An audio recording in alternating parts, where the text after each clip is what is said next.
এবং আমরা এখন জেনাকে অনেক সময় উস্কেও দেই, আমরা অনেক সময় এটাকে প্রমোটও করি, আমরা এটাকে ফ্যাশনও মনে করি। কারণ আমাদের ঢাকায় মানুষ বলে যে তোর গার্লফ্রেন্ড নাই, এটাই হচ্ছে ওদের কাছে অবাক করা বিষয়।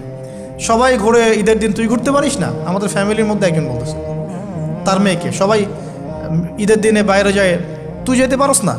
ঢাকায় এভাবে কথা বলে। আমরা এটাই ফ্যাশন, মানে আমরা জেনাকে উস্কেও দিচ্ছি। তার মানে 25 বছর আমরা অনেকে জেনাও করেছি। মাদকের সাথে সম্পৃক্ত কত পার্সেন্ট ইয়াং জেনারেশনে আমাদের দেশে? ক্যালকুলেট করেন, আপনি গুগল করেন, দেখেন কত পার্সেন্ট আমাদের দেশে মাদক সেবন করে। ইভেন এখন কিশোর গ্যাং বের হয়েছে, কিশোর গ্যাংয়ে অনেক যুবকরা যায়, অনেকে রাস্তাঘাটে মারামারি করে, অনেকে পলিটিক্যাল দলাদলির মধ্যেও আছেন অনেকেই, এবং এখানে ভাই ভাই রক্ত ঝরাই আমরা। উভয় মুসলিম, কিন্তু উভয় মুসলিম, জুমার দিন একসাথে নামাজ পড়ে। তাহলে এটা কোন দর্শন যেটা আমার ভাইকে শত্রু বানিয়ে দিল, আর পশ্চিমারা গাছের আড়ালে বসে বসে হাসছে?